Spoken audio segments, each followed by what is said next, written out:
Commerce से related किसी भी छोटी से बड़ी जानकारी के लिए सब्सक्राइब करें ऑलमाइटी इंस्टीट्यूट और साथ ही किसी भी नोटिफिकेशन को पाने के लिए बेल आइकन को दबाना ना भूलें। आज जो है एग्जाम पॉइंट ऑफ व्यू से बहुत इंपॉर्टेंट लेक्चर होने वाला। आज एक्चुअल में नेशनल इनकम का हम बेस तैयार करेंगे। नेशनल इनकम आज स्टार्ट नहीं हो रही, बट नेशनल इनकम का बेस कहते हैं ना, अगर आपको नेशनल इनकम करनी है तो पहले आपके फंडे क्लियर होने चाहिए। अगर आपको घर मजबूत बनाना है तो सबसे पहले आपकी नींव मजबूत होनी चाहिए। तो आज वही नींव हम मजबूत करने जा रहे हैं। सो आज का लेक्चर अगर हम बात करें मार्क्स के पॉइंट ऑफ व्यू से वेरी इंपॉर्टेंट, नॉलेज के हिसाब से वेरी इंपॉर्टेंट है ना जी, और नेशनल इनकम को समझने के लिए तो है ही वेरी इंपॉर्टेंट।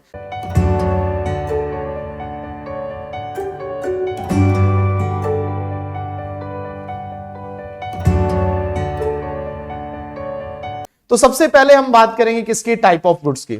अब ये टाइप ऑफ गुड्स सर इतना इंपॉर्टेंट क्यों है, क्योंकि यहां पर आपको क्या क्वेश्चन आता है जी, घुमा के क्वेश्चन आता है, हॉट्स क्वेश्चन आता है और आपको पूछेगा भाई ये गुड्स कौन सी, ये कंज्यूमर गुड है या कैपिटल गुड है, ये इंटरमीडिएट गुड है या फिर फाइनल गुड है। क्लियर है। और गाइस ये जो लाइव सेशन है इसके साथ आप डाउट कैसे पूछ सकते हो, पहले तो ये यार काफी कल पहले बच्चों का कंफ्यूजन था कि सर हम लाइव चैट कैसे करें या फिर बात करें अपने क्वेश्चन कैसे पूछे। देखिए यार यहाँ पे आपको एक ऑप्शन दिखाई दे रहा होगा ऑल डिस्कशन का, है ना, डिस्कशन का दिखाई दे रहा होगा। जैसे कि अभी बालकृष्ण तिवारी जी ने अगर बात करें, ठीक है जी, ईशा पंचाल की बात करें, शिव प्रकाश, सब ने जितने ने भी good evening good evening good evening good evening good evening good evening, सभी को गुड इवनिंग, नमस्ते सभी को। और दूसरी बात बेटा जी, अगर आपको कोई भी डाउट आता है इन बिटवीन क्लास या फिर आपने मेरे क्वेश्चन का आंसर करना है तो आपने किस पे जाना, आस्क क्वेश्चन पे जाना है। आस्क क्वेश्चन पे अपना क्या करना, आंसर टाइप करना है, तो आपका जो आंसर है वो मेरे तक पहुंच जाएगा और मेरी जो कहते हैं कंसेप्ट है वो तो आप तक ऑडियो एंड वीडियो के थ्रू पहुंच ही रहा है। सो क्लियर है, अब पता चल गया कैसे आपने चैट करना है मुझसे। आपने आस्क क्वेश्चन पे जाके आपने जो भी आपका क्वेश्चन है वहां पे आपने क्वेश्चन पूछना है। क्लियर है, ओके सर, चलिए जी आगे बढ़ा जाए। राइट, चलिए ठीक है जी, ठीक है। नमस्ते मुकुंद जी, नमस्ते मुकुंद।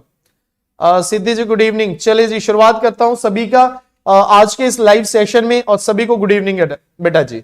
तो चलिए जी शुरुआत करते हैं। सबसे पहले हम बात करें, गुड्स दो टाइप की होती है। आज ये जो टाइप ऑफ गुड्स की बात करें या फिर आगे स्टॉक एंड फ्लो की बात करें, जो फंडे हैं वो यहां पे इतने आपके अंदर घुसा दूंगा कि आपको आगे से कभी अगर इसका क्वेश्चन आ गया ना तो आप चुटकियों बजा के निकाल लोगे। तो सबसे पहले हम बात करें, गुड्स दो टाइप के होते हैं, इंटरमीडिएट गुड और एक फाइनल गुड। और जो फाइनल गुड है फर्दर टू टाइप की है, consumer good and capital good. तो आइए जी हम बात करेंगे सबसे पहले इंटरमीडिएट गुड से। क्या होती है इंटरमीडिएट गुड? इंटरमीडिएट गुड वो गुड होती है, पहली चीज जो रेडी टू यूज नहीं है, ध्यान से सुनना, जो रेडी टू यूज नहीं है वो आपकी क्या है, इंटरमीडिएट गुड है। इंटरमीडिएट वो गुड्स होती है या तो आप रीसेल पर्पस के लिए परचेज करते हो या फर्दर प्रोडक्शन के लिए। राइट है, गौर फरमाइएगा, या तो रीसेल पर्पस के लिए या फर्दर प्रोडक्शन के लिए। मतलब मैंने सामान खरीदा आगे बेचने के लिए तो वो गुड क्या होगी, इंटरमीडिएट होगी।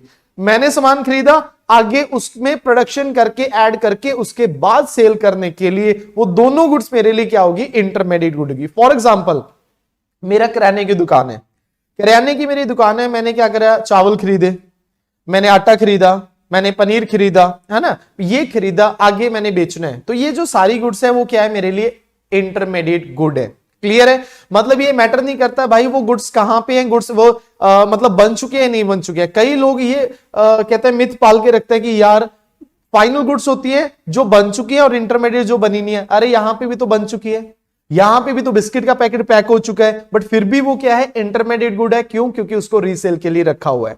एंड सेकेंड, फर्दर प्रोडक्शन के लिए। अगर मैंने दूध खरीदा, मैं कौन हूं भाई, मैं हूं डेयरी वाला, है ना, मैं डेयरी का काम करता हूं, डेयरी वाला हूं, मैंने दूध परचेज किया। अब मैंने उससे क्या बनाना है जी, मैंने बनाना है उससे पनीर या मैंने बनाना है उससे दही। तो जो मैंने दूध परचेज किया ईशा जी, अब वो मेरे लिए क्या हो गया, इंटरमीडिएट गुड हो गया। क्यों इंटरमीडिएट गुड हो गया भाई?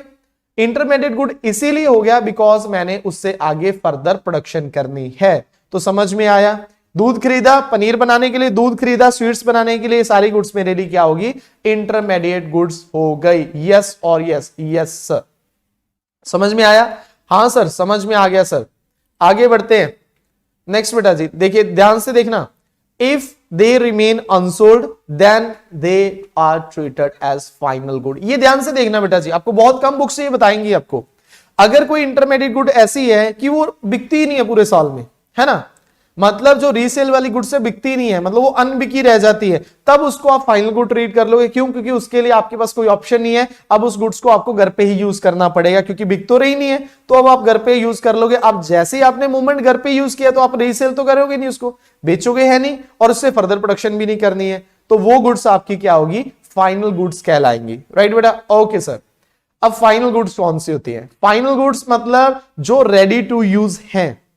इंटरमीडिएट कौन सी थी? जो रेडी टू यूज नहीं है, चाहे वो गुड्स तैयार हो चुकी है, तैयार होना नॉट अ फाइनल गुड। जो गुड्स रेडी टू यूज नहीं है, इंटरमीडिएट। जो गुड्स रेडी टू यूज है, फाइनल गुड्स। जो goods with in boundary line of production है, इंटरमीडिएट गुड। वो गुड जो outside the boundary line of production है, वो आपकी फाइनल गुड्स होगी। जिन गुड्स को हम फाइनल नेशो इनकम में काउंट करेंगे वो फाइनल गुड है, जिसको हम नेशो इनकम में नहीं काउंट करेंगे वो इंटरमीडिएट गुड है। अब समझ में आया? हाँ सर समझ में आ गया। अब ये जो फाइनल गुड्स है वो दो तरह की होते हैं, एक कंज्यूमर फाइनल गुड्स और एक प्रोड्यूसर फाइनल गुड्स, जिसे हम बोलते हैं consumption goods and capital goods. अब कंजप्शन गुड्स कौन से होते हैं? मतलब फाइनल गुड्स कंज्यूमर होगी या कैपिटल होगी, it depend upon and user of good. Who is and user? अगर फाइनल यूजर कौन है? कंज्यूमर है जी, है ना। दूध मैं परचेज कर रहा हूं भाई, किसके लिए? अपनी सेल्फ सेटिस्फेक्शन के लिए, या फिर चाय बनाने के लिए परचेज कर रहा हूं, या पीने के लिए कर रहा हूं, या किसी भी पर्पस के लिए यूज कर रहा हूं। मैंने बेचना नहीं है, ना ही मैंने फर्दर कुछ और बना के आगे सेल करना है, तो वो गुड मेरे लिए क्या होगी? Final consumer good. अगर फाइनल गुड्स को कौन परचेज कर रहा है? प्रोड्यूसर। जैसे कि उसके लिए उसने मशीन्स खरीदी, है ना, मशीन्स खरीदी, जो उसने खरीदी है किसने? प्रोड्यूसर ने। वो उसके लिए क्या होगी? कैपिटल गुड होगी, बिकॉज उससे वो फर्दर प्रोडक्शन करेगा। So goods purchase by firm for capital formation like plant and machinery is known as investment कह सकते हैं, या फिर बात करेंगे कैपिटल गुड्स कहेंगे। राइट बेटा? इतना समझ में आ गया? ध्यान से देखिए, कुछ टिप्स है बेटा। पहली टिप तो यही है कि गुड्स क्या है जी? इंटरमीडिएट गुड्स में दो ही चीजें आपने देखनी है, फर्दर प्रोसेसिंग या फिर रीसेल। क्लियर है? और आपको ज्यादा कुछ देखने की जरूरत नहीं। मीनिंग में आपको बता दिया था बेटा, इंटरमीडिएट गुड्स कौन सी है? जो with in boundary line of production है, जो हर एक बुक में आप पढ़ चुके हो। इंटरमीडिएट कौन सी है? जो रेडी टू यूज नहीं है, हर जगह पढ़ चुके हो। बट यहां पर जो फंडे हैं ये थोड़े से अपने डिफरेंट है। आपके हायर ऑर्डर क्वेश्चन सॉल्व करने हैं तो यहां पे ये चीज देखनी पड़ेगी, या तो फर्दर प्रोडक्शन के लिए आपने रखी हुई है या रीसेल के लिए रखी हुई है, वो इंटरमीडिएट गुड है। और फाइनल गुड या तो पर्सनल कंजप्शन के लिए या फिर इन्वेस्टमेंट पर्पस के लिए। अगर इन्वेस्टमेंट पर्पस के लिए आपने वो गुड्स परचेज की हैं, किसने? प्रोड्यूसर ने, तो आपकी होगी कैपिटल गुड। कौन सी? Final capital good. अगर आपने पर्सनल कंजप्शन के लिए वो फाइनल गुड्स ली है तो वो क्या हो गया आपके लिए? अपना क्या हो गया जी? Consumer good. राइट जी? समझ में आया? यस सर समझ में आ गया। क्लियर है? Intermediate good, if the good are transfer at the hand of producer they are intermediate good. Tea leaves use by the restaurant owner to serve tea to customer, है ना, वो intermediate good है। If the goods are transfer at the hand of consumer, वो आपके लिए क्या होगी? Final goods होगी। मतलब यहीं पे डिपेंड है ना, मतलब अगर उसको यूज कौन कर रहा है? प्रोड्यूसर कर रहा है फर्दर सेल के लिए या फर्दर प्रोडक्शन के लिए, वो इंटरमीडिएट है। और वही गुड, सेम गुड अगर कौन कंज्यूम कर रहा है? कंज्यूमर कर रहा है, तो उसके लिए वो फाइनल गुड हो गया। तो यहां पे एक गर्मा गर्म क्वेश्चन पेश किया जाए आपके सामने। राइट जी? करें पेश, जल्दी से बताइए, पेश किया जाए गर्मा गर्म क्वेश्चन? हाँ सर कर दो सर। गर्मा गर्म समोसे ठंड में और गर्मा गर्म क्वेश्चन के लिए वी आर ऑलवेज रेडी, है ना? हाँ एवर रेडी। ओके तो चलिए जी। Right right, good evening good evening good evening सबको, गुड इवनिंग यार। ब्यूटी कुमारी जी कहते हैं इंटरमीडिएट गुड्स और फाइनल गुड्स डन कभी सेम होता है? दोनों कभी सेम होता है? हाँ ओके, यही तो मेरा क्वेश्चन है, यही तो गर्मा गर्म क्वेश्चन है बेटा। The same good may be intermediate good और फाइनल गुड, डिफेंड और रिफ्यूट। मेरा आपसे डायरेक्ट क्वेश्चन है कि जो एक गुड है वो इंटरमीडिएट भी हो सकती है, वही गुड फाइनल गुड भी हो सकती है। आप इस बात को डिफेंड करते हो या रिफ्यूट करते हो? जल्दी से मुझे आंसर चाहिए बेटा। डिफेंड करते हो या रिफ्यूट करते हो? The same good may be consumer good और जो same good may be intermediate good और फाइनल गुड, यस और यस बेटा। जल्दी से बताइए, जल्दी से बताइए। Okay right right right right. Shiv Prakash ji कह रहे हैं yes sir. Shiv Prakash yes sir कह रहे हैं। बालकृष्ण तिवारी जी कहते हैं yes sir, always same good क्या होगी? Intermediate good and final good होगी। तुषार कपूर जी कर दीजिए सर जी। ओके तो चलिए जी, बात को आगे बढ़ाते हैं तो यस बेटा सेम गुड इंटरमीडिएट गुड्स भी हो सकती है एंड फाइनल गुड्स भी हो सकती है। सिद्धि जी भी कहते हैं यस हो सकती है। अरे ललित गोयल कहते हैं नहीं हो सकते, रिफ्यूट कर रहे हैं। नहीं नहीं भाई, गगन जी, गगन और ललित कुमार भाई दोनों जो गुड्स कह रहे हैं, दोनों जो कह रहे हैं वो रिफ्यूट कह रहे हैं भाई नहीं, सेम गुड्स इंटरमीडिएट भी हो सकती है और क्या हो सकती है फाइनल गुड भी हो सकते हैं। चलिए मैं एग्जांपल लेके बताता हूं बेटा जी। जैसे दूध है, दूध है, अगर वो दूध किसके पास है, प्रोड्यूसर के पास है, तो वो क्या होगी भाई इंटरमीडिएट गुड होगी। राइट है, दूध मतलब किसके पास है, स्वीट शॉप वाले के पास है, इंटरमीडिएट। वही दूध किसके पास है, मेरे पास है ना, हाउस होल्ड के पास है, वो फाइनल गुड होगी। राइट है, सिलाई मशीन है, अगर किसके पास है, जो सिलाई मशीन सेल करते हैं शोरूम वाले के पास है, तो क्या होगी इंटरमीडिएट गुड होगी क्योंकि उसने फर्दर बेचना है। वही सिलाई मशीन मेरे पास है तो वो फाइनल गुड होगी। टीवी है, टीवी अगर इलेक्ट्रॉनिक शॉप में पड़ा हुआ है क्योंकि उसने फर्दर रीसेल करना है तो वो इंटरमीडिएट गुड होगी। वही टीवी मेरे पास है तो फाइनल गुड होगी। द सेम गुड बेटा, हर एक गुड इंटरमीडिएट भी हो सकती है, फाइनल भी हो सकती है। गाड़ी है, अगर गाड़ी किसमें शोरूम में पड़ी हुई है तो उसके लिए इंटरमीडिएट है, और अगर वो गाड़ी मैंने खरीद ली तो मेरे लिए वो फाइनल गुड है। समझ में आया, the same good may be intermediate good और फाइनल गुड। तो ये आंसर आपका आएगा डिफेंड। यस, आप इस बात को डिफेंड कर रहे हैं। समझ में आया, ओके चलिए जी आगे बढ़ते हैं। राइट बेटा, नेक्स्ट बेटा जी, डिफरेंस बिटवीन फाइनल गुड्स और इंटरमीडिएट गुड। तो सबसे पहले क्या है, नेचर क्या है, use for final consumption final goods, और intermediate use for production of other goods and services. Intermediate goods जो होती हैं यहां पर इंटरमीडिएट गुड्स नेशनल इनकम में इंक्लूड नहीं करते बट फाइनल गुड्स को इंक्लूड करते हैं, क्योंकि अगर इंटरमीडिएट गुड्स को इंक्लूड करेंगे हम फर्दर आगे लेटर ऑन पढ़ेंगे कि भाई उससे क्या हो जाएगी, डबल काउंटिंग हो जाएगी, और डबल काउंटिंग हो जाएगी तो मतलब क्या हो जाएगा, थोथा चना लागेगा ना, मतलब अपने पास उतनी इनकम नहीं है जितनी आप दिखा रहे हो, अच्छी बात नहीं है। सेल बेटा, फाइनल गुड्स को आप फर्दर सेल नहीं करते, रीसेल नहीं करते, इंटरमीडिएट गुड्स को परचेज ही इसलिए करते हो ताकि उसको आप वापस बेच सको।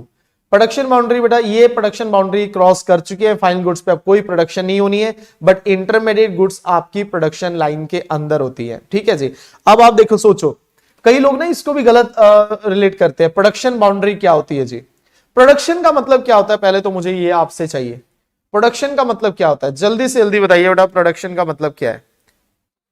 डिस्कशन टैब में आप बता सकते हैं कि प्रोडक्शन जो है, प्रोडक्शन का मीनिंग क्या होता है बेटा, जल्दी से बताइए, जल्दी से बताइए, जल्दी से बताइए। What do you mean by production, what do you mean by production बेटा, फास्ट। ओके, सो प्रोडक्शन का मतलब अलग अलग मेरे पास आंसर आया है। ठीक है जी, प्रोडक्शन का मतलब कोई कहता है जी conversion of raw material, clear है। तो प्रोडक्शन का मतलब एक्चुअल में क्या होता है, प्रोडक्शन का मतलब बेटा रॉ मटेरियल को फिनिश गुड्स में कन्वर्ट करना नहीं होता, मतलब होता है बट सिर्फ वही नहीं होता, मैन्युफैक्चरिंग नहीं होता जी। प्रोडक्शन का मतलब होता है किसी भी चीज की वैल्यू में ऐड करना, है ना। अगर मैं दूध कितने का, 100 रुपए का, 100 रुपए का दूध मैं दही बना के उसको 140 रुपए का बना दूं, इट मींस प्रोडक्शन हुई है। राइट है, प्रोडक्शन का मतलब मैन्युफैक्चरिंग नहीं होता है बेटा जी, प्रोडक्शन का मतलब वैल्यू ऐड नहीं होता। Raw product to final goods Dubey ji नहीं बेटा जी, है ना। राइट, अब प्रोड्यूस करना शिव कुमार जी कहते हैं, प्रोसेस ऑफ कंप्लीटिंग गुड्स नहीं। क्यों, अब आप सारे कह रहे हो सर हम तो आज तक यही पढ़ते आ रहे हैं। बेटा मैंने बोला ये सबसे डिटेल में कोर्स होने वाला, आपको मैक्रो इकोनॉमिक्स है, इससे डिटेल कोर्स आपको मिलेगा नहीं, तो हर चीज हम डीपली करेंगे और हर चीज आपके फंडे स्ट्रॉन्ग करेंगे, रट्टा नहीं मरवाना। तो बेटा प्रोडक्शन का एग्जांपल देता हूं मैंने दूध लिया, दूध से पनीर बनाया, दूध से पनीर बनाया तो आप कहोगे सर यहां पे कन्वर्ट हुआ है, प्रोसेस ऑफ कंप्लीटिंग गुड्स हुआ है। ओके मैं बात मान लेता हूं, रॉ मटेरियल से फाइनल गुड्स बना ली, मैं आपकी बात मान गया, आपकी बात सर आंखों पे, ठीक है। तो यस उसने क्या करा, प्रोडक्शन करी, 100 रुपए का जो दूध था वो 150 रुपए का पनीर बनाया। अब वो पनीर किसने लिया, एक दुकानदार ने लिया, वो पनीर दुकानदार ने लिया और दुकानदार ने आगे कस्टमर को बेच दिया 160 रुपए में। 150 रुपए का पनीर लेके 160 रुपए में बेचा। भाई यहां तो कोई रॉ मटेरियल को फाइनल गुड्स में कन्वर्ट नहीं किया, यहां तो कोई मैंने मैन्युफैक्चरिंग ही नहीं करी, यहां तो मैंने गुड्स को कंप्लीट नहीं करी क्योंकि गुड्स तो ऑलरेडी कंप्लीट थी। तो क्या मेरी प्रोडक्शन जीरो है दुकानदार की? नहीं, दुकानदार ने भी प्रोडक्शन करी है, दुकानदार ने भी 10 रुपए की प्रोडक्शन करी है बेटा। प्रोडक्शन का मतलब होता है किसी भी चीज की वैल्यू में ऐड करना। शिव प्रकाश जी सही कह रहे हैं, increase the value of goods and services, generation of new output and new value is Arun Kumar Rajput ji, correct बेटा। तो अगर हम क्या करेंगे, उसकी वैल्यू में कुछ ना कुछ ऐड कर देंगे, इज नोन एज प्रोडक्शन। तो मैंने भाई 150 रुपए की पनीर लेके 160 में बेचा, तो यस मैंने प्रोडक्शन की है। तो अब समझ में आया बेटा प्रोडक्शन का मतलब क्या होता है। तो जहां भी अभी वेल प्रोडक्शन होनी बाकी है, मतलब with in boundary line of production है, इवन चाहे वो कहां पे है, वो गुड्स किसके पास है, शोरूम के पास है या दुकानदार के पास है, वो भी with in boundary line of production है, वो इंटरमीडिएट है। एक बार वो outside boundary line of production दुकानदार से कस्टमर तक पहुंच गई, देन हमें वो क्या कहलाएगी बेटा जी, फाइनल गुड्स कहलाएगी। अब समझ में आया, क्योंकि बहुत सारे लोग इसको गलत मिसलीड कर लेते थे, प्रोडक्शन बाउंड्री को समझते फैक्ट्री की, फैक्ट्री के अंदर या फैक्ट्री के बाहर। अरे फैक्ट्री का कोई लेना देना यहाँ पे नहीं है, राइट बेटा, क्योंकि ये जब हॉट्स क्वेश्चन करेंगे ना, उसमें बहुत ज्यादा आपकी इस चीज के लिए हेल्प होगा। आइए, सो फाइनल गुड्स अभी हमने पढ़ा दो टाइप्स के थे, एक कंज्यूमर गुड और एक कैपिटल गुड। कंज्यूमर गुड मतलब जिसको डायरेक्टली कंज्यूमर कंज्यूम करता है फाइनल गुड्स को, और कैपिटल गुड जिसको प्रोड्यूसर यूज करता है एज इन्वेस्टमेंट पर्पस, है ना, जिससे फर्दर प्रोडक्शन बनाएगा। लाइक मशीनों की बात करी, आज तो देखो यार कैपिटल गुड्स कितनी ज्यादा बर्बाद की जा रही है किसानों द्वारा, है ना। तो आज मैं कह रहा हूं जो किसानों का यार आंदोलन का समर्थन करते थे ना, सच बता रहा हूं, चाहे वो मुंह से बोल ना पाए, बट आज बहुत शर्मनाक बात रही है आज, है ना। बहुत यार मतलब कड़ी शब्दों में निंदा कर सकते हैं हम, क्यों, क्योंकि बेटा जी आज वो हुआ जो नहीं होना चाहिए था। आक्रोश इतना ज्यादा, मतलब मरने मारने वाली बातें होगी, तो नॉट गुड यार। ट्रैक्टर तो ऐसे यूज किया जा रहा है जैसे हम वो बचपन में खेलते थे ना गेम वाली, मतलब वीडियो गेम खेलते थे, एक दो ऐसे चढ़ाते थे, ऐसा हो रहा है, जो कि मतलब ना सुनने में ना देखने में अच्छा नहीं लग रहा। शांतिपूर्वक होना चाहिए था, बट नहीं हुआ, क्या करें, चलिए। बट आपको क्या लेना देना, आप खाइए ना आइसक्रीम, आप खाइए ना वो लॉलीपॉप खाइए आप। सो मतलब कंज्यूमर गुड्स कौन सी थी, those goods which directly satisfy consumer wants, जो कंज्यूमर वांट्स को डायरेक्टली सेटिस्फाई कर देंगे। मेरे को भूख लगी है, मैंने आइसक्रीम खाया, मैंने बर्गर खाया, वो कंज्यूमर गुड। मुझे दिल्ली जाना है, मैंने कार ली, वो मेरे लिए कंज्यूमर गुड, क्योंकि ये सारी गुड्स मेरे को डायरेक्टली सेटिस्फाई करती हैं। समझ में आया। ये गुड्स आइदर या तो इमीडिएटली कंज्यूम करूंगा, मतलब अभी कर लूंगा, लाइक आइसक्रीम, चॉकलेट, चिप्स, है ना। आय हाय सर भूख लगी सर, बातें मत किया करो खाने की, और वो भी शाम को। या फिर मैं लंबे समय तक यूज करूंगा, लाइक कार हो गया, टीवी हो गया, ठीक है जी, मोटरसाइकिल हो गया, ये सारी कंज्यूमर गुड्स हैं। So type of consumer goods समझिए बेटा, कितनी टाइप की कंज्यूमर गुड्स होती है, 4 टाइप की कंज्यूमर गुड्स होती है। सबसे पहले non durable consumer goods. Non durable consumer goods मतलब जिसका कोई टाइम पीरियड है ही नहीं, टाइम ड्यूरेशन है ही नहीं जिन गुड्स का, उनको क्या बोला जाता है, non durable consumer goods. Yes और यस बेटा, क्या बोला जाता है उनको, नॉन ड्यूरेबल कंज्यूमर गुड्स। हाँ, एक फार्मर की डेथ भी होगी, तुषार कपूर जी, और तुषार कपूर तो आई थिंक दिल्ली में रहते हैं, तो दिल्ली का क्या हालत है इस समय आप जरा बताइएगा मुझे, है ना जी। आज तिरंगे का भी अपमान हुआ है। हाँ बेटा, बहुत कुछ हुआ, क्या करें आज यार, मतलब तिरंगा वहीं पे क्या करना चाहिए था, किसानों को एक और तिरंगा खुद से अपने हाथों से तिरंगा लहराना चाहिए था, बट जो केसरी रंग वो करा। तो आज के दिन तो नहीं, वैसे किसी भी दिन कर सकते थे, आज के दिन वो बहुत ज्यादा गलत था, है ना। चाहे मैं किसान फैमिली से बिलोंग करता हूं, बट हाँ वो चीज गलत थी, वो गलत है। आइए बेटा, non durable goods. Non durable goods कौन सी होती हैं, जिसकी कोई टाइम ड्यूरेशन है ही नहीं बेटा, मतलब खाया पिया हजम, सिंगल एक्ट ऑफ कंजप्शन के लिए करा, और ये सारी ईटेबल गुड्स होती है ना, मतलब जिसको आप रीयूज नहीं कर सकते, वो होती है नॉन ड्यूरेबल गुड्स। लाइक बेटा जी कोक है, पी गए, अब एक बार पी गए मतलब खाया पिया, गोली अंदर चूहा जलंधर, वो वाली बात हो जाएगी। अब आपके वो एग्जिस्ट ही नहीं कर रही गुड्स, वो तो खत्म होगी। आइसक्रीम खा ली, खत्म होगी, दूध पी लिया, खत्म हो गया, समोसा खाया, खत्म हो गया, है ना, पिज्जा बर्गर खाया, खत्म हो गया। अब वो गुड्स है ही नहीं है, तो इसका मतलब ये वो क्या है जी, आपकी नॉन ड्यूरेबल है, सिंगल एक्ट ऑफ कंजप्शन के लिए दोबारा से यूज नहीं कर सकते। अच्छा ये बताइए, पेन ड्यूरेबल है या नॉन ड्यूरेबल है? कई बुक्स में भी गलत है, मैं चैलेंज कर सकता हूं, मैंने 2 ऑथर को तो खुद मेल लिखी है बेटा। पेन ड्यूरेबल है, नॉन ड्यूरेबल है, कौन से? चलो पहले बाकी तो समझ ले यार, फिर आप समझ दे पाओगे answer. Semi durable goods. Semi durable goods वो गुड्स होती है जिसको आप कुछ लंबे समय तक यूज करते हो, लाइक 8 महीने, 10 महीने, 12 महीने, 15 महीने, नॉर्मली 1 ईयर और स्लाइटली मोर और लेस जिन गुड्स को यूज करते हैं वो आपकी हो जाती है सेमी ड्यूरेबल गुड्स। और साथ ही साथ कौन सी तीसरी? ड्यूरेबल। ड्यूरेबल जिसको लंबे समय तक यूज करते हैं, मतलब वो कंज्यूमर गुड्स जिसको कंज्यूमर खरीदता है जी 10 साल के लिए, 5 साल के लिए, 15 साल के लिए, 20 के लिए। लाइक घर हो गया, घर हो गया, गाड़ी है, घर है, गाड़ी है ना, वो क्या होगी? Durable goods. 2 जोड़ी में लड़की बेचो, 2 जोड़ी क्या होगी? सेमी ड्यूरेबल गुड्स, है ना जी। ओके, सो उसके बाद आगे बात करें सर्विसेज। सर्विसेज बात है, हेलो अंकल नमस्ते चलो काम की बात पे आते हैं। ये जो उसने बोला हेलो अंकल नमस्ते चलो काम की बात पे आते हैं, ये जो फोन किया हेलो उधर पहुंचा हेलो, ये है सर्विस। इसको आप देख नहीं सकते, इसको देख नहीं सकते, ना देख सकते ना टच कर सकते, सिर्फ इसको क्या कर सकते हैं, फील कर सकते हैं। ये आपकी होती है सर्विसेज। जैसे मैं आपको पढ़ा रहा हूं तो भाई मैं जो पढ़ाया वो समझ आ गया पिछली तीनों गुड्स, हाँ सर समझ में आ गया। अरे मैं जो बताया वो कहां गया, कहां दिल्ली से कहां जाके, मतलब दंगों के बीच में कहां से जाके यूपी में आपके पास पहुंच गया, है ना, महाराष्ट्र में आपके पास पहुंच गया। तो भाई वो क्या है, वो दिख नहीं सकती, वो सर्विसेज है। बट आपकी क्या होता है, डायरेक्टली आप सेटिस्फाई हो जाते हैं, आपकी नीड्स क्या हो जाती है, पूरी हो जाती है, आपकी वांट सेटिस्फाई हो जाती है। इसे क्या बोला जाता है, क्या बोला जाता है, सर्विसेज। तो समझ में आ गया। Non durable single act of consumption के लिए, सेमी ड्यूरेबल 1 साल के लिए, ड्यूरेबल लंबे टाइम के लिए। और सर्विसेज मतलब आपकी नॉन ड्यूरेबल। तो लास्ट से शुरू हो जाइए, हेलो अंकल नमस्ते से शुरू किया था आपने, हेलो अंकल नमस्ते सर्विसेज होगी। है घर है गाड़ी, वो क्या हो गया, ड्यूरेबल हो गया। 2 जोड़ी में लड़की भेजो, 2 जोड़ी कपड़ा हो गया सेमी ड्यूरेबल।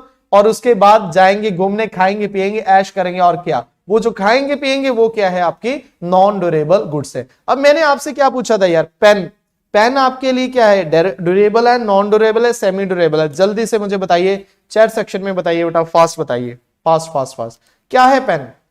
चैलेंज कर रहा हूं यार, काफी बुक्स ने गलत है, बट आप देखते हैं जी उसको सही लिखोगे या फिर आप गलत करोगे।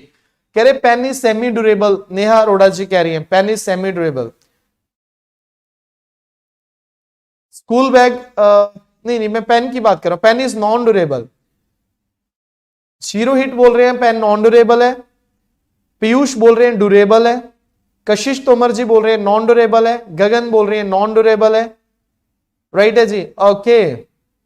सो यहां पर मैक्सिमम स्टूडेंट बोल रहे हैं नॉन ड्यूरेबल, और उसके बाद कुछ स्टूडेंट बोल रहे हैं इसको semi durable, non durable. Singh Sahil ji भी नॉन ड्यूरेबल बोल रहे हैं, pen seems to be durable. हाँ ये बात मैं मान सकता हूं, pen seems to be semi durable but actually it is non durable, है ना। सर ये क्या बोल गए आप, लगता है ये नॉन ड्यूरेबल, है ना, लगता है ये नॉन ड्यूरेबल बट है ये नहीं, लगता है ये सेमी ड्यूरेबल बट है ये नॉन ड्यूरेबल। सर कैसे, अब आप बताओ नॉन ड्यूरेबल क्या होता है, जिसे हम सिंगल एक्ट ऑफ कंजप्शन में करते हैं। अब जितना मैंने लिख लिया बेटा, जितना मैंने लिख लिया उतनी इंक खत्म होगी, उस इंक को दोबारा से यूज कर सकते हो, नहीं कर सकते हो, नहीं कर सकते हैं। सेमी ड्यूरेबल में उस चीज को रीयूज करोगे 1 साल तक, ड्यूरेबल में उस चीज को यूज करोगे साल, 10 साल, 15 साल, 20 साल। जैसे कार है, मैं डेली यूज कर रहा हूं, खत्म नहीं होगी, है ना, आपके कपड़े खत्म नहीं होगा, बट यहां पर जितना पेन यूज कर लिया वो खत्म हो जाएगा। तो ये सिंगल एक्ट ऑफ कंजप्शन के लिए, एक बार यूज कर लिए दोबारा नहीं आप कर सकते, राइट है। आप क्या सोच के सेमी ड्यूरेबल बोल रहे थे ना, जो कुछ होते हैं ना, जो बैक बेंचर्स होते हैं जो ज्यादा लिखते नहीं है, वो तो पूरा साल पेन चला देते हैं ना, कॉपी पूरी साल चला देते हैं कुछ स्टूडेंट्स, तो आप उनका सोच के कह रहे थे, बट एक्चुअल में it is non durable.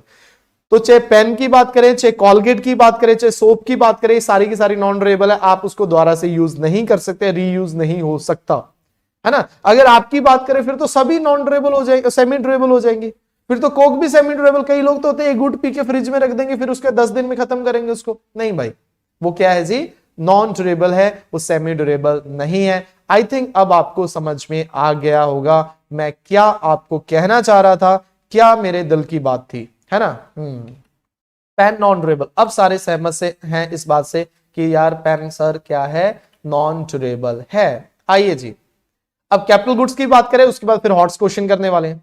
Fix asset of producer, capital asset कौन सी होती हैं, वो गुड्स जो प्रोड्यूसर की फिक्स एसेट्स होती हैं, जिसको आप यूज करते हो, जिसको यूज करके आप फर्दर क्या करोगे, प्रोडक्शन करोगे।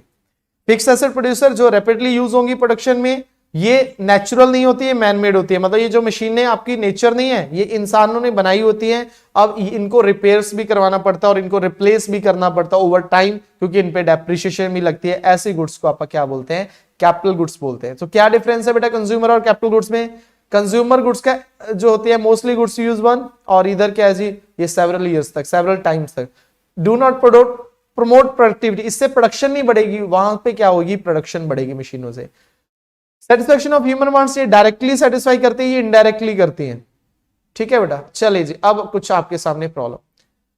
Weather the following item are intermediate good और फाइनल गुड, आपने बताना है इंटरमीडिएट है या फाइनल गुड है बेटा। व्हीट फ्लोर, आटा क्या है, इंटरमीडिएट है या फिर फाइनल गुड है, जल्दी से बताइए। हमने आपकी मन की बात जान ली, मुझे लगा मैम की बात जान ली, मैं कहा मैम तो इधर है ही नहीं यार, है ना। ओके बाकी यार इस पे भी अपन काम करेंगे कि लाइव चैट पे कैसे आया जाए, है ना। अभी लाइव चैट नहीं है अपने पास, डिस्कशन चैट है, थोड़ा सा डिफरेंस होता है लाइव चैट और डिस्कशन चैट में। आई थिंक जब आप डिस्कशन करते हो तो उस समय आपको वीडियो पॉज हो जाती है थोड़ा सेकंड के लिए, 5-7 सेकंड के लिए, है ना। तो ये इस पे भी अपन काम करते हैं, इस पे भी आएंगे जल्दी और इसको सॉर्ट आउट करवाने की कोशिश करेंगे मेरे ख्याल से, ठीक है। तो चलिए यार, सो हम बात क्या कर रहे थे जी, बात ये हो रही थी कि ये कौन सी है, ये इंटरमीडिएट गुड है या फिर फाइनल गुड है। ओके पीयूष जी कह रहे हैं बिल्कुल जी ये दोनों ही है, बोथ है। दुबे जी दोनों है, बिल्कुल जी। ललित गोयल दोनों है, दोनों है, दोनों है भाई, दोनों है। अगर वही गेहूं किसके पास है, बेकरी वाले के पास है, दुकान वाले के पास है, किराने वाले के पास है वो गेहूं का आटा, वो इंटरमीडिएट है क्योंकि उन्होंने या तो फर्दर प्रोसेस करना है उस गेहूं से, क्या बनाना है, बिस्किट बनाना है या कुछ और बनाना है, या फिर उसको रीसेल करना है, तो वो क्या होगी, इंटरमीडिएट होगी। और वो गुड अगर मेरे पास है, हाउस होल्ड के पास है, तो वो क्या हो गया जी आपके लिए फाइनल गुड होगी, ठीक है। मशीन बेटा अगेन, अगर मशीन किसके पास है, डीलर के पास है, शोरूम में है, वो क्या है आपकी इंटरमीडिएट गुड है। वही मशीन प्रोड्यूसर के पास है तो फाइनल गुड है ना। कौन सी फाइनल, पहले वाली फाइनल गुड में भी कैटेगरी थी, wheat flour is a final consumer good और machine is a final producer good, that is capital good. Books for a library, library में बुक्स है बेटा, लाइब्रेरी बुक्स ऑलवेज फाइनल, मतलब क्या है, फाइनल गुड है। क्यों, क्योंकि लाइब्रेरी बुक्स जो है, लाइब्रेरी उसको रीसेल करने के लिए नहीं करता, लाइब्रेरी में क्या होता है डायरेक्टली यूज की जाती है बुक्स को, है ना। तो रीसेल पर्पस के लिए नहीं, ना ही उसमें फर्दर वैल्यू ऐड करनी है। तो books for a library is only a final good, ठीक है जी। ओके अगर यही बुक्स कहां पे होती जी, बुक सेलर शॉप पे होती, बुक स्टोर पे होती, तो ये क्या थी बेटा, इंटरमीडिएट भी हो सकती है, मतलब बुक स्टोर के लिए इंटरमीडिएट और मेरे पास बुक्स तो क्या है फाइनल। अगर सिर्फ बुक्स आता, फॉर अ लाइब्रेरी ना आता, तो इंटरमीडिएट फाइनल दोनों हो सकते हैं, बट यहां पे फॉर अ लाइब्रेरी है। सीमेंट एंड ब्रिक्स बेटा, सीमेंट एंड ब्रिक्स क्या है, सीमेंट और मतलब सीमेंट समझते हो, और ब्रिक्स मतलब ईटे, ईटे और सीमेंट क्या है आपकी इंटरमीडिएट गुड है या फिर आपकी फाइनल गुड है, जल्दी से मुझे बताइए। अच्छा पॉज नहीं होती, मेरे पास ही ऐसा होता क्या, हाँ क्या बात है, मुझे तो ऐसा लग रहा था कि पॉज होती है, ठीक है जी। ओके तो कुछ ओके ओके ओके नहीं होती पॉज, बस okay okay right right right, ठीक है समझ गया समझ गया। ओके बेटा, तो सीमेंट एंड ब्रिक्स, अब आप कुछ लोग कह रहे होंगे सर सीमेंट जो है वो क्या है, वो भी दोनों है, भाई नहीं दोनों नहीं है। ईंटें और सीमेंट बेटा नॉर्मली हम क्या है, सीमेंट और वो हमारा काम थोड़ी है यार। सीमेंट और ब्रिक्स कोई फाइनल गुड कैसे हो सकती है, कौन उसको फाइनली कंज्यूमर कैसे, हाउस होल्ड कैसे उसको खरीदता है यार, मेरे को एक बात बताइए, हाउस होल्ड क्या करेगा खरीद के, उसको खरीदेगा कौन, कंस्ट्रक्शन वाला, है ना, जिसने कंस्ट्रक्शन करनी है। तो जिसने कंस्ट्रक्शन करनी है भाई उससे बिल्डिंग बनानी है, राइट है, उससे बिल्डिंग बनानी है। तो भाई ईंटों का डायरेक्टली यूज क्या है, ईंटों को कैसे एक हाउस होल्ड डायरेक्टली यूज कर सकता है, ईंटों से फर्दर वैल्यू ऐड करनी है, ईंटों से वैल्यू ऐड करके बिल्डिंग तैयार होनी है बेटा, सीमेंट से बिल्डिंग तैयार होनी है, या फिर उससे रोड तैयार होनी है, जो भी कुछ तैयार होना उसको डायरेक्टली कैसे यूज कर, जैसे दूध है, दूध को डायरेक्टली कंज्यूमर यूज कर सकता है, चॉकलेट को डायरेक्टली यूज कर सकता है, बट हाउ, कैसे आप सीमेंट को डायरेक्टली यूज कर सकते हो, नहीं कर सकते। तो cement is always intermediate good. Okay अब आपने इंटरमीडिएट और फाइनल फिर बताना है। Furniture purchase by school, school ने फर्नीचर परचेज किया, इंटरमीडिएट या फाइनल गुड बेटा, या दोनों ही हो सकती है, आपने बताना है बेटा वो क्या है, सिर्फ फाइनल गुड है। क्यों, क्योंकि बेटा वो क्या करना है, उसने फाइनली यूज करना है, उसको ना तो रीसेल करना है। अब देखो अपना कितना कंसेप्ट क्लियर हो गया। अब अगर आप दूसरे एंगल से सोचते तो आपको कंफ्यूजन हो सकती है। अब आपने सिर्फ एक बात सोचनी है, क्या स्कूल ने फर्नीचर रीसेल करना है, नो सर। क्या वैल्यू ऐड करके आगे बेचना है, नो सर। तो भाई क्या होगी, ये इंटरमीडिएट गुड होगी। तो देखो कितना इजी हो गया सोचना, क्लियर है। फिर उसके बाद second, Chowk duster etcetera purchase by school. अब जो चौक और डस्टर है परचेज बाय स्कूल, ये उसने फर्दर बेचना है या नहीं बेचना, सर बेचना है। कैसे बेचना है, फीस में ऐड करके बेचने हैं बेटा, फीस जो ली जाती है ना स्कूल द्वारा, वो सारी की सारी, चाहे आपका इलेक्ट्रिसिटी बिल हो, ध्यान देना बेटा, इस एग्जांपल में बहुत सारे स्टूडेंट कंफ्यूज होते हैं चौक डस्टर वाले में। मुझे बोला भी तक एक स्टूडेंट ने, तो आज ही मैसेज करके, सर चौक डस्टर वाला जरूर क्लियर करवा देना, हमें उसमें दिक्कत आती है सर, चौक डस्टर वाले में दिक्कत होती है सर, वो क्लियर करवा देना, बाकी करवाओ ना करवाओ, ठीक है जी। तो यहाँ पे जो चौक डस्टर है, ये जो है वो देखो स्कूल अपने लिए यूज नहीं करता, चौक डस्टर किसके लिए यूज कर रहे हैं, आपके लिए, है ना। अब आपको सर फर्नीचर भी तो हम आप ही के लिए यूज करें, फर्नीचर भी तो उसके लिए स्टूडेंट के लिए करें। अरे भाई फर्नीचर क्या 1 साल के लिए करना, फर्नीचर तो पता नहीं कितने साल तक चलेगा, 10 साल 20 साल तक, वो सिर्फ आपके लिए यूज थोड़ी हो रहा है, वो तो 20 साल के लिए यूज हो रहा है, तो फाइनल गुड हो ही गई। बट जो चौक डस्टर है वो जितने अभी यूज हुए वो सिर्फ आपके लिए, उससे जो सर्विसेज है वो सिर्फ आपको दी जा रही है, वो फाइनल सर्विस की वैल्यू में ऐड कर देना हमने। तो चौक डस्टर की वसूली कहां से करनी है, आपसे करनी है। जैसे दूध से पनीर बनाया, तो दूध की वसूली किससे करनी है, जिसको पनीर बेचेंगे।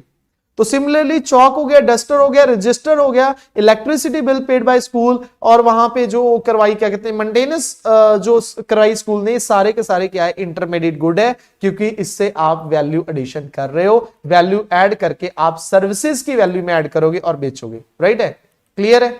हाँ सर अब समझ में आया सर, वैल्यू ऐड होना बाकी है, पर फर्नीचर पे वैल्यू ऐड होना बाकी नहीं है। फर्नीचर क्या है, आपके स्कूल के लिए वो क्या होगी, आपकी फिक्स एसेट होगी, आपके लिए वो कैपिटल गुड्स होगी, क्लियर है, वो आपके लिए कैपिटल गुड होगी, वो फाइनल गुड होगी, ठीक है ना। इसको सेवरल ईयर के लिए यूज करते हो। Expenditure on improvement of an office building, आपने इंप्रूवमेंट करवाई, रिपेयर नहीं करवाई है, इंप्रूवमेंट करवाई। इंप्रूवमेंट का मतलब समझते हो, जैसे कि आपने क्या कराया जी, कंस्ट्रक्शन करवा लिया आपने, या फिर आप रेनोवेशन करवाई। जब आप रेनोवेशन करवाई ऑफिस बिल्डिंग में, आपने रेनोवेशन करा ली, 2-4 कैबिन और बना लिए, तो भाई ये क्या होगी, आपकी फिक्स एसेट डेवलप होगी। ये आपकी फिक्स एसेट सेवरल ईयर तक आपको बेनिफिट देगी आपको। इसको आपने ना तो रीसेल करना है, ना ही इसकी वैल्यू किसी और पे पास ऑन करनी है ना। ये आपको बस बेनिफिट देती रहेगी, आपको फर्दर प्रोडक्शन में हेल्प करेगी, बट इसको आपने बेचना नहीं है। लाइक फर्नीचर की तरह चॉक्स एंड डस्टर की वैल्यू को बेच दोगे आप, मतलब बेचने का मतलब समझ रहे हो ना, इंडायरेक्टली क्या कह रहा हूं मैं, आपसे वसूल करना है, राइट है, बट यहां पे नहीं। ओके नेक्स्ट बेटा, expenditure on maintenance on a building. अब देखिए जी, इंप्रूवमेंट और मेंटेनेंस में, दोनों में क्या, अब मेंटेनेंस करवाई, मेंटेनेंस का मतलब समझते हो, लाइक वो करवा दिया, पेंट करवा दिया, है ना। ये जो मेंटेन वगैरह कराई, स्कूल में मेंटेनेंस होता है ना, अगर आपने कभी गौर किया हो, जो स्कूल की फीस होती है उसमें मेंटेनेंस फंड भी ऐड होता है बेटा। मेंटेनेंस फंड भी स्कूल ने खुद नहीं देना है, स्कूल ने आप ही से वसूल करना है। मेंटेनेंस फंड हो गया, स्पोर्ट्स फंड हो गया, एनुअल फंड हो गया, एनुअल जो कहते हैं ना, वो एनुअल फंक्शन होता है, एनुअल फंक्शन का भी फंड है। तो मतलब ये जो सारे हैं, और इसमें एक आता है स्टेशनरी फंड, है ना, ध्यान से देखना बेटा, कभी उसको देखना आप गौर से। स्टेशनरी, ये जो मैं चौक डस्टर की बात करें तो स्टेशनरी फंड आप ही से वसूल करना है।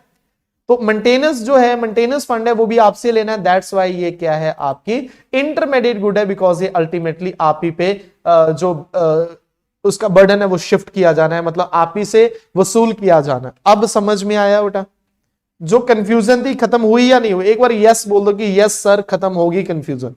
तो एक बार जल्दी से बोल दीजिए, सो दैट अपने को पता चले कि यार अपने जो लेक्चर है वो एक सही डायरेक्शन में जा रहे हैं, 100 on 100 लाने की डायरेक्शन में जा रहे हैं। और आज तक का, सच में आज तक का ये डिटेल कोर्स होने वाला है। प्रॉमिस करता हूं यार, अगर गलती से आपने पूरा अटेंड कर लिया, 45 दिन कर लिया, तो गलती से आपके 100 मार्क्स आ जाएंगे। और उसके बाद गलती से मुझे थैंक यू बोल देना, और उसके बाद मैं गलती से गॉड ब्लेस यू बोल दूंगा। गलतियों से इतना कुछ हो जाए, अच्छी बात बुरी बात यार, है ना। तो ऐसी गलती बार बार करूंगा यार मैं, तो अगर मैं स्टूडेंट होऊंगा तो उम्मीद करता हूं आप भी ऐसी गलतियां करोगे, है ना। चलिए जी, चलिए जी, चलिए जी, yes sir, yes sir, yes sir, yes sir, yes sir, yes sir. Okay, मतलब क्लियर हो गया।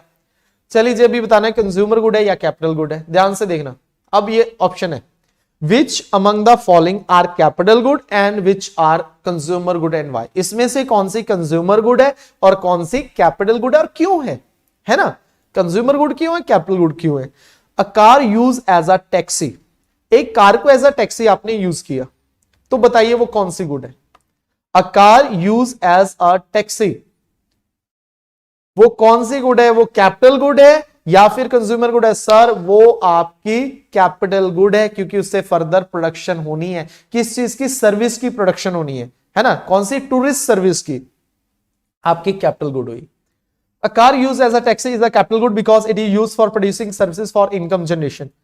Refrigerator in a hotel, जो होटल में रेफ्रिजरेटर यूज किया जा रहा है, फ्रिज यूज किया जा रहा है, वो इंटरमीडिएट गुड है या फिर आपकी सॉरी इंटरमीडिएट नहीं कंज्यूमर गुड है या कैपिटल? सर कैपिटल गुड है। क्या है जी? कैपिटल गुड है बिकॉज उससे फर्दर आपकी सर्विसेज प्रोवाइड होनी है होटल द्वारा। अगर यही रेफ्रिजरेटर कहां पे होता है? आपके घर में होता है तो आपकी कंज्यूमर गुड बन जाती है। AC in house, air conditioner कहां पे है? आपके घर में है। अब जो एसी आपके घर में है बेटा जी, वो क्या है? जो एसी आपके घर में है वो कहां पर है? अरे अरे अरे क्या बात है, देखो मेरे पास अभी मैसेज आया, सर मैं दिल्ली एनसीआर में रहता हूं और गवर्नमेंट ने अभी इंटरनेट सेवा बंद कर दी है जिस कारण आज मैं क्लास नहीं ले सकता। क्या बात है, क्या बात है, क्या बात है ना, क्या बात है। चलिए आगे बढ़ते हैं, आगे बढ़ते हैं। नेक्स्ट बेटा आगे हम बात करें एसी इन हाउस। जो एसी इन हाउस है वो आपकी क्या है? कंज्यूमर गुड है बिकॉज आप उसको अपनी फाइनल सेटिस्फेक्शन के लिए उसको परचेज करते हो। समझ में आया? यस सर समझ में आया। स्टॉक एंड फ्लो, क्या होता है स्टॉक, क्या होता है फ्लो? बेटा ध्यान से देखिएगा। Stock is a quantity measure at a particular point of time. ये आज का हमारा लास्ट क्वेश्चन है, लास्ट टॉपिक है, क्वेश्चन तो नहीं कहेंगे क्योंकि यार अपने इस स्ट्रेटेजी इस डिटेल्ड कोर्स की खासियत क्या है? इस डिटेल कोर्स की खासियत ये है कि भाई हम टॉपिक वाइज परफेक्शन करते रहेंगे और एक एक टॉपिक द्वारा अगर परफेक्शन कर ली जाए हमारे द्वारा टॉपिक की, तो भाई कोई भी एग्जाम में कैसा भी क्वेश्चन आ जाए तो 100% आप हिट करोगे, 100% आंसर राइट डायरेक्शन में जाएगा, 100% आपका दिमाग सही दिशा में चलेगा। तो आइए जी स्टॉक एंड फ्लो की बात करेंगे। स्टॉक क्या? It is a quantity measure at a particular point of time. जब हम किसी भी क्वांटिटी को पॉइंट ऑफ टाइम पे मेजर करते हैं, चलिए यार जितने भी अभी लाइव कैंडिडेट हैं आप मुझे बताइए आपकी जेब में अभी कितने पैसे हैं? आपकी जेब में कितने पैसे हैं बताओ मुझे, जल्दी से बताओ कि आपकी जेब में मुझे मतलब आपकी जेब में पैसे कितने हैं वो मुझे बताइए। सर हमारी जेब में अभी 50 रुपए में, तो एक पॉइंट ऑफ टाइम पे मेजर किया कि आपकी जेब में कितने पैसे? 50 रुपए। अरे जिस दिन नोटबंदी हुई थी उस दिन आपके बैंक अकाउंट में कितने पैसे थे? सर 8000 रुपए। तो और 10वीं में जब आपका रिजल्ट आया था तो मार्कशीट में क्या दिख रहा था? इंग्लिश में कितने? सर 89। तो एक पॉइंट ऑफ टाइम है। जब भी हम कोई भी चीज एक सिंगल पॉइंट ऑफ टाइम पे बात करेंगे वो आपकी हो जाएगी क्या? क्या हो जाएगी? वो स्टॉक हो जाएगा। राइट है। दुबे जी कहते हैं 45 डेज में पूरा हो जाएगा। अरे 100% बेटा, 150% और डीपली करवाऊंगा, कोई भी ऊपर ऊपर से नहीं करवाऊंगा। एक एक आंसर पूरा प्लान कर चुका हूं मैं, 45 डेज का एक एक लेक्चर प्लान कर चुका हूं और ये आपको बताना चाहूंगा 42 डेज में कंप्लीट हो जाएगा। 3 दिन हमारे पास एक्स्ट्रा बचेंगे। 3 दिन लास्ट में सिर्फ और सिर्फ हम डिस्कस करेंगे कि कैसे एग्जाम की प्रिपेयर करना है, कैसे उसको अटेम्प्ट करना, सब कुछ हम लास्ट के 3 डेज में करेंगे, है ना। वैसे तो रोज भी करते रहेंगे बट लास्ट में प्योरली एंड प्योरली वो डिस्कस करेंगे। 100% पूरा प्लान रेडी है। आपने सिर्फ एक ही काम करना है, regular revision, regular live class, regular doubt लेने हैं, दैट्स इट। उसके अलावा कुछ भी नहीं। चलिए जी आगे बढ़ते हैं, आगे बढ़ते हैं, आगे बढ़ते हैं। तो अगर एक पॉइंट ऑफ टाइम पे बात करेंगे, जैसे कि 100 करोड़ पॉपुलेशन इंडिया की इस टाइम पे, बैलेंस शीट ऑफ कंपनी 31 दिसंबर या 31 मार्च को, है ना। मैं यहां डेट नहीं लिखी बट मैं बता रहा हूं वो। Stock of raw material in the 1 अप्रैल 2018, है ना। ये सारे क्या है? एक पॉइंट ऑफ टाइम पे मेजर करते हैं तो ये स्टॉक हो गया। फ्लो क्या होता है बेटा? फ्लो क्या होता है? Quantity measure at a particular period of time. जो क्वांटिटी किसमें मेजर करते हैं? पीरियड ऑफ टाइम में करते हैं। इसकी कोई टाइम डायमेंशन नहीं होती बेटा। किसकी? फ्लो की। फ्लो की नो टाइम डायमेंशन। स्टॉक की क्या होती है? टाइम डायमेंशन होती है। क्या टाइम डायमेंशन होती है? जैसे कि मंथली वेजेस, मंथली ये टाइम पीरियड है ना। या तो पर मंथ होगा या पर क्वार्टर होगा या पर डे होगा या पर वीक हो गया, तो वो क्या हो गया? फ्लो हो गया। और second profit and loss for a company. Profit and loss of a company क्या है जी? आपका फ्लो है, क्योंकि प्रॉफिट एंड लॉस 1 साल का कैलकुलेट किया जाता है, नेशनल इनकम 1 साल की कैलकुलेट की जाती है। जहां पे भी टाइम पीरियड आ जाए, चाहे वो 1 आवर हो, चाहे वो वीक हो, चाहे वो ईयर हो, चाहे 5 ईयर हो, चाहे क्वार्टर हो, चाहे हाफ ईयरली हो, कुछ भी हो जाए, जहां पे आपको टाइम पीरियड आ गया वो फ्लो है। जहां पे आपको एक पॉइंट ऑफ टाइम आ गया, स्टॉक है। दूसरी बात, जहां पर आपको एक ऐसा कंसेप्ट आ गया जो रुका हुआ है, वो स्टॉक है। जहां पे आपको कंसेप्ट ऐसा आ गया जो क्या है? चेंजेबल है, वो फ्लो है। समझ में आया? हाँ सर समझ में आ गया। तो डिफरेंस स्टॉक एंड फ्लो पहला आपको बता दिया। सेकंड टाइम डायमेंशन आपको बता चुका हूं, थर्ड क्या है स्टैटिक कंसेप्ट और डायनेमिक। स्टैटिक मतलब समझ रहे हो रुका हुआ कंसेप्ट, डायनेमिक मतलब चेंजेबल वाला।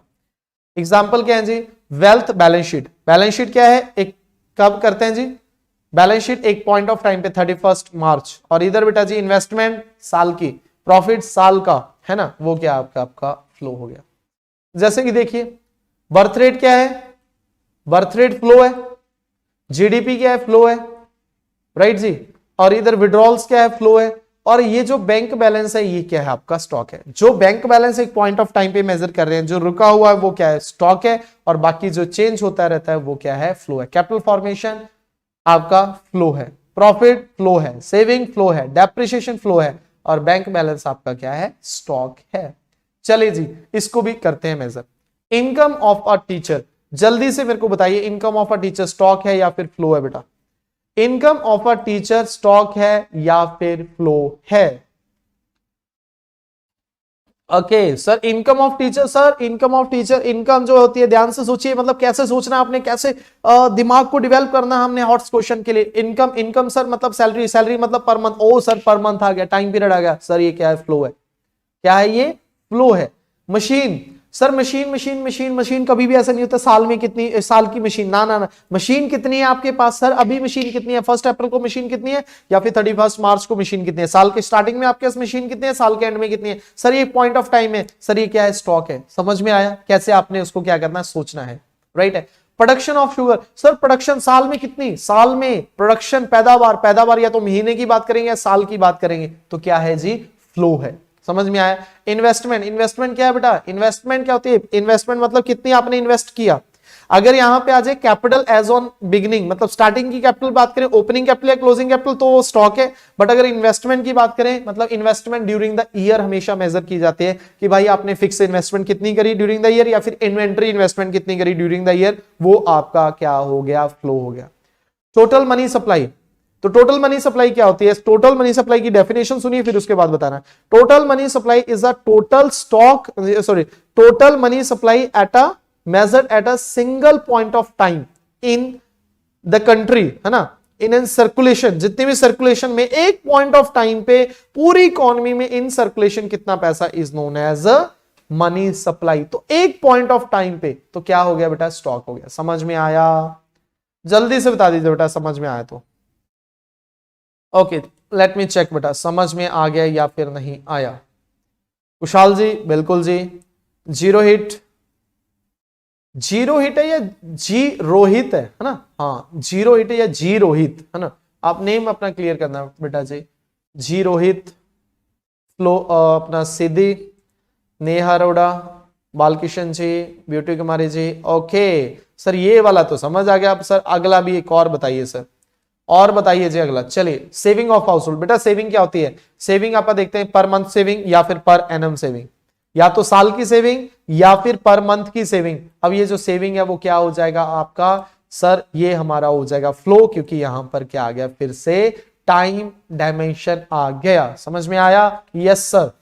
फिर उसके बाद बात करें income of house hold. Income again क्या है, इनकम भाई इनकम मतलब सैलरी, सैलरी मतलब आपकी पर मंथ या फिर पर एनम। प्रॉफिट अगेन क्या आ जाएगा, पर ईयर का प्रॉफिट होता है, ठीक है। तो तीनों क्या है भाई यहां पे फ्लो है। समझ में आया। चलिए जी एक्सपोर्ट, एक्सपोर्ट क्या जी, साल के दौरान कितना हमने एक्सपोर्ट किया, अगेन साल के दौरान flow. Capital formation again flow. Expenditure on food by household again flow. Depreciation of machinery again flow, right जी, क्या है जी again flow. And number of people employed, ये क्या है बेटा कितने को रोजगार मिला है, मतलब अभी कितने को रोजगार मिला है। नंबर ऑफ पीपल इंप्लाइड कभी भी साल में नहीं कैलकुलेट किया जाता है, वो हम देखेंगे कि कितने नंबर ऑफ इस टाइम तक या इस 5 ईयर प्लान में कितने नंबर ऑफ पीपल इंप्लाइड हुए, तो वो क्या हो गया स्टॉक हो गया। समझ में आया। तो ये बेटा आपका होमवर्क है, इसको स्क्रीनशॉट ले लेना। ये आपका होमवर्क है। Water in a bank, sorry balance in bank account, losses, amount of bank deposit in the bank, water entering into the tank through the tap, ये स्टॉक है या फिर फ्लो है, ठीक है जी। फिर कल हम करेंगे क्या, रियल जीडीपी, नॉमिनल जीडीपी, और साथ ही साथ हम इसके मेन कंसेप्ट करने वाले हैं नेशनल इनकम के। नेशनल इनकम क्या होती है, डोमेस्टिक इनकम क्या होती है, नेशनल जो नेशनल इनकम के लिए नॉर्मल रेजिडेंट होता है वो कौन होता है भाई, वो कैसे दिन कैलकुलेट करते हैं और कैसे आप डोमेस्टिक टेरिटरी कैलकुलेट करते हैं, कैसे यार जो इंडिया के अंदर भी बंदे होते हैं वो कैसे इंडिया के बंदे नहीं होते, या इंडिया के बाहर वाले बंदे कैसे इंडिया के बंदे हो जाएंगे, कैसे, मतलब बड़ी सारी कंफ्यूजन है, उन सबको दूर करेंगे हम कल। कॉमर्स से रिलेटेड किसी भी छोटी से बड़ी जानकारी के लिए सब्सक्राइब करें ऑलमाइटी इंस्टीट्यूट और साथ ही किसी भी नोटिफिकेशन को पाने के लिए बेल आइकन को दबाना ना भूलें।